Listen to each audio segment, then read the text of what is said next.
ایک بہت بڑا تاجر ٹرین سے سفر کر رہا ہو، آپ دیکھیں اس کے ساتھ کوئی نہیں ہے، اکیلا آدمی ہے،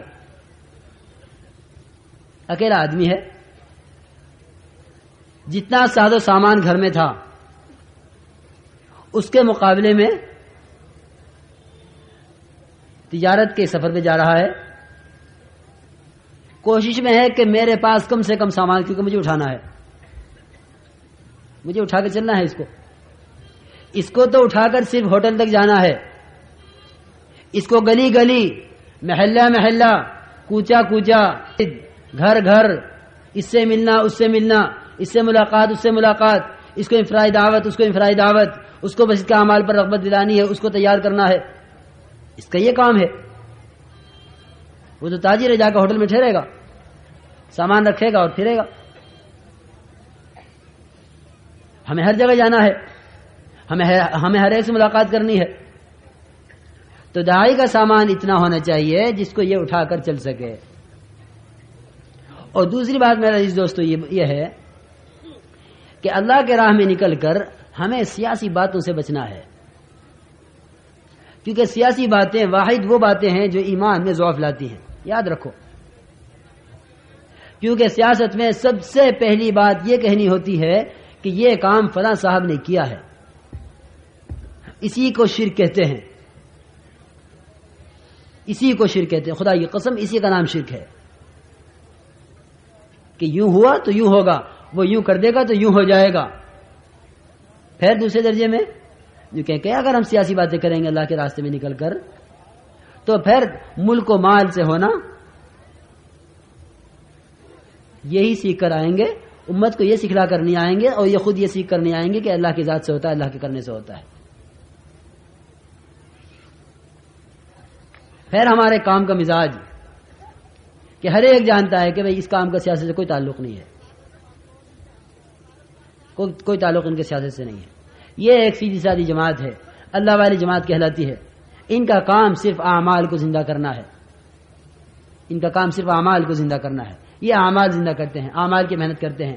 اعمال کی محنت میں ہم جب کامیاب ہوں گے جب اعمال سے کامیابی کے امت میں لانے کا ہمیں یقین ہوگا، لیکن اگر اعمال کو کرتے ہوئے اعمال کے علاوہ سے مسائل کے حل ہونے کو بول رہے ہیں خدا کے راہ میں نکل کر، تو پھر اعمال سے ہونے کا یقین نہیں دلا سکتے امت کو۔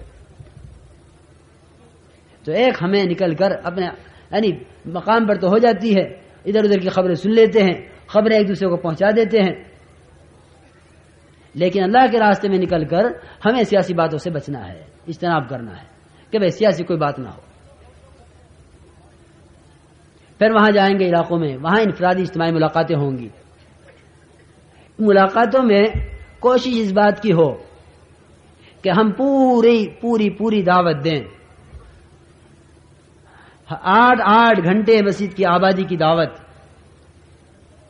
دیکھو میرے دوستو، ہمیں یہ خیال آئے گا کہ کیسے ہو سکتا ہے، دنیا کا کون سا شعبہ ایسا نہیں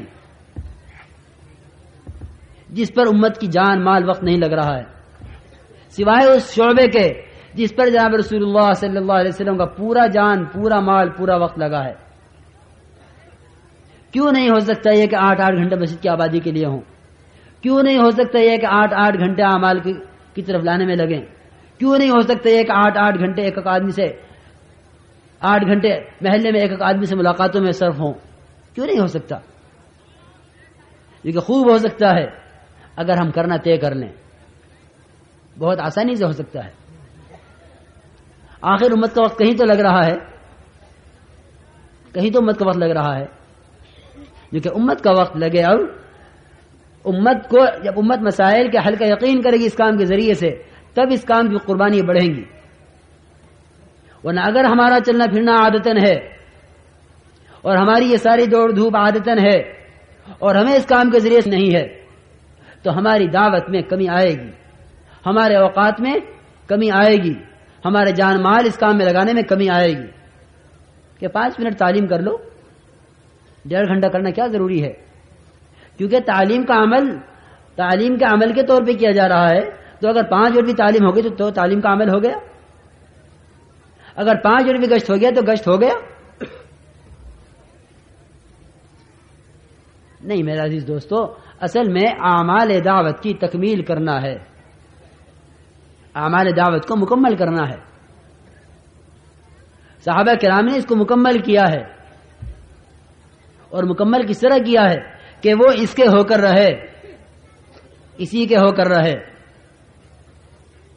صحابہ کرام اس کام کے ہو کر رہے کہ جس وقت کا جو تقاضا ہوگا پورا کریں گے۔ اب سیکھنے کا ہے، اب سکھلانے کا ہے، اب خدمت کا ہے، اب ملاقات، اب انفرادی دعوت کا ہے، اب اجتماعی دعوت کا ہے، اب اندر کا ہے، اب باہر کا ہے۔ مستقل تقاضوں کے درمیان رہتے تھے وہ، بلکہ یہ کہہ دیا جائے کہ 13 سالہ مکے کی محنت وہ 10 سال تقاضے پورا کرانے کے لیے تھی۔ 13 سالہ مکے کی محنت اور 10 سال تقاضے پورے کرانے ہیں، کہ 13 سال کی مکے کی محنت میں ایسے صحابہ تیار ہوئے جنہوں نے 10 سال میں کوئی تقاضا ضائع نہیں ہونے دیا۔ رجال صدقوا ما عاهدوا الله علیہ، جو کہ ایسے بن کے آئے تھے کہ انصار کو بھی اپنے ساتھ پورا مشغول کر لیا کام کے اندر۔ ایسے بن کے آئے تھے مکے سے کہ جس وقت کا جو تقاضا آ جائے اس تقاضے پر کھڑا ہو جانا ہے۔ اس بنیاد پر آئے تھے، کہاں کے گھنٹے 2.5 گھنٹے، اور کہاں کے 3 دن اور سال کے چلہ اور 4 مہینے، اور یہ کچھ نہیں تھی ترتیب۔ یہ ترتیب تو عمل پر لانے کے لیے ہے، یہ ترتیب تو کام سکھلانے کے لیے ہے۔ کسی کام کے سیکھنے کا کورس ہوتا ہے، کرنے کا کورس نہیں ہوا کرتا۔ کسی کام کے سیکھنے کا نصاب ہوا کرتا ہے، کرنے کا نصاب نہیں ہوا کرتا۔ ڈاکٹری کا نصاب ہے، ڈاکٹر کا نصاب نہیں ہے۔ تجارت کا نصاب ہے، تاجر کا کوئی نصاب نہیں ہے۔ ملازم کا نصاب ہے، ملازم کا نصاب ہے، ملازمت کا کوئی نصاب نہیں ہے۔ وزارت کے سیکھنے کا نصاب ہے، وزیر کا کوئی نصاب نہیں ہے۔ کسے کام کرنا ہے؟ اس لیے کام کے سیکھنے کا تو نصاب ہوتا ہے، کام کے کرنے کا نصاب نہیں ہوتا، کیونکہ ابھی یہ کام ہمارے اندر میں اترا نہیں ہے۔ ابھی اس کام کو ہم ثواب کا کام سمجھتے ہیں کہ کر لو، یا تبلیغ والوں کے کہنے کی وجہ سے، یا اپنے علاقے میں اجتماع ہونے کی وجہ سے، یا اپنی دنیاوی مشاغل اور پریشانیوں کی وجہ سے، یا اپنے بیمار کے ٹھیک ہونے کی وجہ سے۔ صحابہ کرام کی ان ساری وجوہات میں سے کوئی وجہ نہیں تھی اللہ کے راستے میں نکلنے کی۔ ہر ایک کے دل میں یہ بات بیٹھ گئی تھی کہ میں ساری امت کے لیے ہوں اور ساری امت میرے ذمے ہے۔ میں ساری امت کے لیے ہوں اور ساری امت میرے ذمے ہے۔ یہ ذمہ داری ہر ایک پر تھی۔ اخرجت للناس، کہ تم لوگوں کے فائدے کے لیے نکلے ہوئے ہو، اور وہ فائدہ کیا ہے؟ تأمرون بالمعروف وتنہون عن المنکر وتؤمنون باللہ، کہ ایمان لاؤ اللہ کی ذات پر، بھلائی کا حکم کرو، برائی سے روکو۔ یہ ہر امتی کا فریضہ تھا، کیونکہ اس پر ہر ایک اتنا آیا ہوا تھا، اس پر ہر ایک اتنا آیا ہوا تھا کہ ممکن نہیں تھا کہ مسجد وار جماعت کا کوئی ساتھی ہو اور کوئی آدمی دین نہ جانتا ہو، کہ مسجد وار جماعت کا ساتھی موجود ہے اور امت کا کوئی فرد دین نہیں جانتا اپنا، یہ ممکن نہیں تھا۔